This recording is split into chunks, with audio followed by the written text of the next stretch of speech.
This is a story called Clifford the Big Red Dog, The Windy Day. Watch on CBC.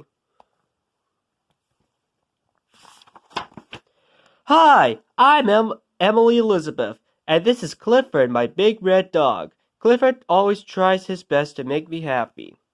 One day, I was painting a picture of Clifford in Birdwell Island Park. I was almost finished when the wind blew my painting up and away. Clifford ran after it, but he didn't see Mr. Bleakman, who is feeding some squirrels. Oops! Sorry, Mr. Bleakman. Then Clifford saw my painting drift towards Sheriff Lewis, so Clifford followed it. Sheriff Lewis was eating a yummy cupcake, but when Clifford went running through, T-Bo got to taste some too. When my painting flew toward the playground, Clifford finally caught it.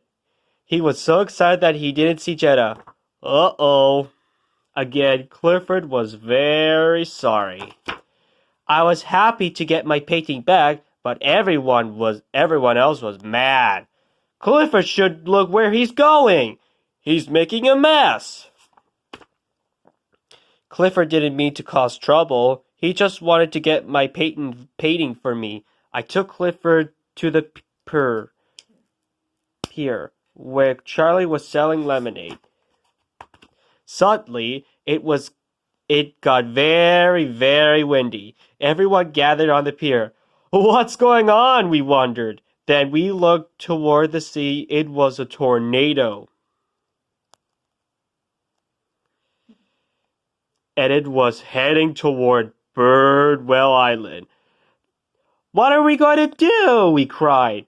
We were all scared, except for Clifford, that is. My big, brave red dog swarmed out to the sea. He took a deep breath and blew the tornado far, far away. Birdwell Island wasn't safe. Clifford may have caused a little trouble that day, but in the end, Clifford, he was a hero. Hooray for Clifford. The end.